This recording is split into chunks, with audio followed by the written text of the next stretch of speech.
Does anyone play Battlefield for its campaign?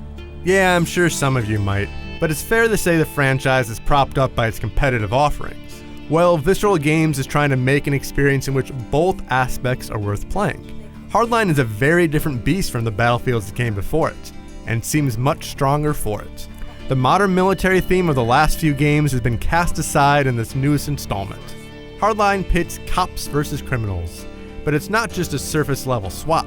As you patrol the mean streets of Miami, you have some very difficult choices to make. Namely, do you want to shoot your enemies, or corral them non-lethally? The stealth options immediately lured me down the non-violent path. A police officer shouldn't just fire at any old person after all, so I tried everything in my power to escape situations without a high body count. Flicking a bullet down a hallway let me distract guards so I could slink right past them or subdue them the old-fashioned way. Or maybe you want to be a little nasty, zapping a criminal with some electricity so he knows his rightful place. You're still being non-lethal, just with a little bit more force.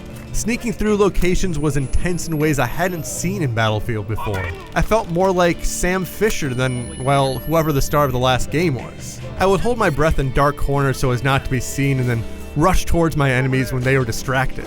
Of course, in the hour or so I played, things didn't always work as I had planned. Sometimes a criminal would see me approaching and start yelling and firing his gun like a madman. Now, I could have taken one of those hotheads out with a taser, but sometimes I chose not to. Instead, I went the lethal route. You see, Hardline can be played like previous Battlefield games if you want. You still have pistols and shotguns and all kinds of deadly toys, but honestly, it doesn't feel right to go in guns blazing. You're a cop, right? You're not supposed to just kill indiscriminately. The game doesn't punish you for acting recklessly, but I kept my gun holstered as often as I could. Having such flexibility makes Hardline's campaign much more interesting than previous Battlefield games. I felt like I could progress through levels like I wanted to. I used a grappling hook to sneak through an unlocked door on the second floor, or you could just use that same grappling hook to zipline right to the front door and shoot everyone inside. So Hardline is certainly more exciting than the last few games in the series, at least in the campaign. But what worried me going in was how it would feel to be a cop shooting criminals. The game is coming out after the events in Ferguson, Missouri, right? It's important to not glorify police brutality. While from what I've seen, it does a good job of being fun without being irresponsible. I liked having the choice in how I wanted to handle criminals. It would have made me feel dirty to just kill everyone. So I'm glad it's not only an option to play non-lethally, but it's enjoyable to do so. Also, the story plays out from both sides of the law. You start as a cop, and then because of some event I didn't see, you become a criminal. Maybe we'll see both sides fleshed out instead of one side being painted as good while the other is evil.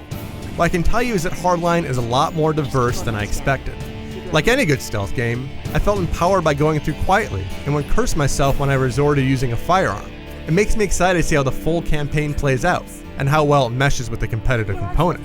As for now, I'm just anxious to see the rest of the story.